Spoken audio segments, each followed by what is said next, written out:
Welcome. In the last section, we followed inventory into the business and valued it at landed cost. Now we answer a deeper question. Once those materials hit the floor, how do we actually attach cost to the products we make? That starts with choosing a costing system and building the standards that govern everything downstream. Let's get into it. Here is what you will be able to do by the end. First, explain job order, process, and activity-based costing, and judge which one fits a given client. Second, apply standard cost development for direct materials, direct labor, and overhead. Third, define the predetermined overhead rate and the capacity decision behind it. Fourth, identify the 4 steps of setting up activity-based costing. And finally, record how standards get reviewed, updated, and approved each year before production begins. Here's the key thing. Before you cost a single product, you have to decide how costs will be accumulated and assigned. That single decision shapes every report that follows, and it is not arbitrary. The right system is driven by the nature of your production process, whether you build unique custom jobs or churn out identical units in a continuous flow. Because it drives inventory valuation and reported margins, the choice is documented as a formal accounting policy, approved by the controller, CFO, and management before the first production run. Get this wrong and every downstream number inherits the error. Job order costing is what you reach for when products are unique, custom-made, or produced in small, distinct batches. Think construction, custom manufacturing, professional services, and printing. The unit of accumulation here is the job itself. Every job carries its own job cost sheet that tracks 3 things: direct materials requisitioned, direct labor hours times the rate, and overhead applied using the predetermined overhead rate against labor or machine hours. Notice costs pile up by job, not by calendar period. In practice, this means your work in process at any moment is simply the sum of all open job cost sheets. That precision is exactly why job shops rely on it. Now flip to the opposite world. When you produce identical or similar units in a continuous mass production flow, job cost sheets make no sense. Think chemicals, oil refining, food processing, paint, and paper. Here costs are accumulated by department or process over a time period, then averaged across all the units that came through. The engine of this method is the cost per equivalent unit, total department cost divided by total equivalent units of production, and that figure drives your inventory valuation. One practical wrinkle: you choose between FIFO, which keeps current period cost pure, and weighted average, which is simpler but blends prior and current period costs together. The third option, activity-based costing, or ABC, exists to solve a specific problem. When overhead is significant and different products consume overhead activities in very different proportions, a single blanket rate distorts your costs. ABC fixes this by assigning overhead first to activity cost pools, and then to products based on how much of each activity a product actually consumes. The surprising part is the fairness it restores. Products that demand more setups, more inspections, or more handling finally bear that cost. It is more accurate than traditional volume-based allocation, but it is also more complex to build and maintain, which is why not every client adopts it.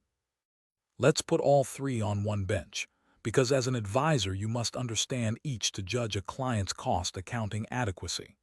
Job order accumulates by the job, tracing direct materials and labor straight to a job cost sheet.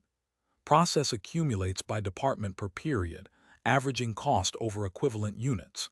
ABC accumulates by the activity, assigning overhead to activities first.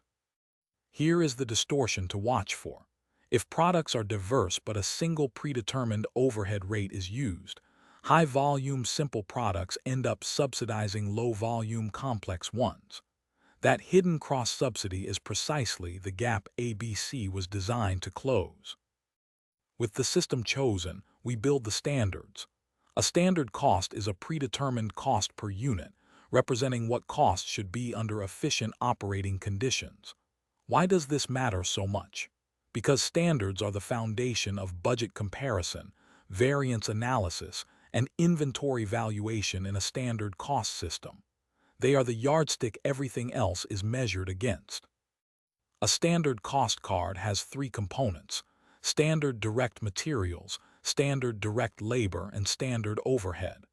Over the next few minutes, we will build each one, because if any of these is wrong, every variance you calculate later is meaningless. Start with materials. Standard material cost comes from the bill of materials, the BOM, the quantity of each raw material per finished unit times the standard price per unit.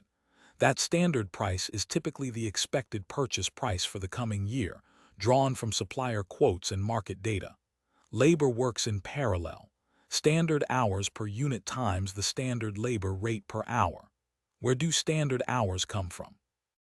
Industrial engineering time studies, or historical performance adjusted for improvement targets. And the standard labor rate is total expected direct labor cost divided by expected direct labor hours. Two inputs, both grounded in real expectations rather than guesswork. Overhead is trickier because you cannot trace it directly. So we use the predetermined overhead rate, the POR. It equals total budgeted overhead for the period divided by the budgeted allocation base, whether that is machine hours, labor hours, or direct labor cost. Here is what is critical. The POR is calculated before the period begins using the static budget, then applied to work in process all year long regardless of what overhead actually shows up. That stability is the point. But the denominator you choose shapes your variances, and that capacity decision deserves its own moment, which is exactly where we are headed next. There are four capacity choices for the POR denominator, and each behaves differently. Theoretical capacity is the maximum possible output, but it creates large volume variances because nobody runs flat out forever. Practical capacity takes theoretical and adjusts for expected downtime, and most companies prefer it for that realism. Normal capacity averages expected volume over 2 to 4 years, smoothing year-to-year swings. And budgeted or master budget capacity is planned for the specific period, commonly used, but it only fully absorbs overhead if actual volume equals budget. The lesson here: the denominator is a deliberate choice, not a technicality, and it directly shapes the variances you will analyze in Phase D. Where ABC is adopted, it is built in 4 clean steps. Step 1. Identify activities. List every significant activity like machine setups, materials handling, quality inspections, and procurement at a level that meaningfully differentiates how products consume cost. Step 2.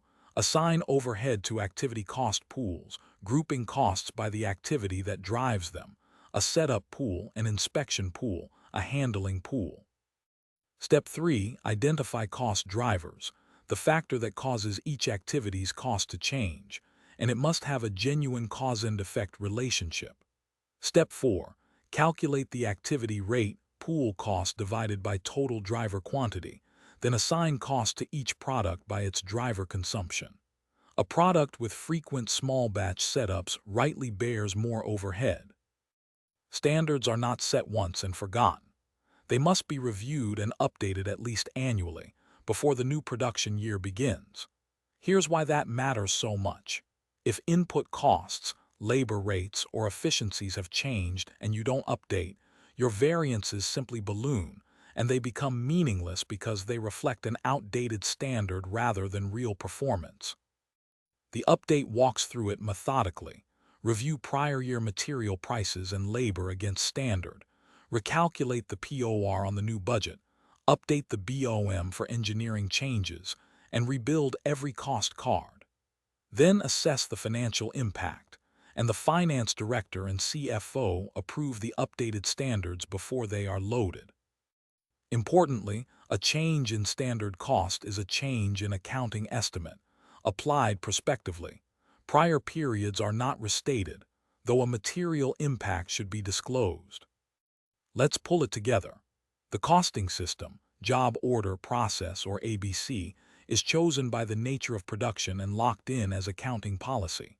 Standard cost cards combine materials from the BOM, labor from time studies, and overhead through the predetermined overhead rate, whose capacity denominator is a deliberate, consequential choice. Where overhead is complex, ABC's 4 steps deliver fairer costing. And every standard is reviewed and approved annually before production begins, treated as a prospective change in estimate.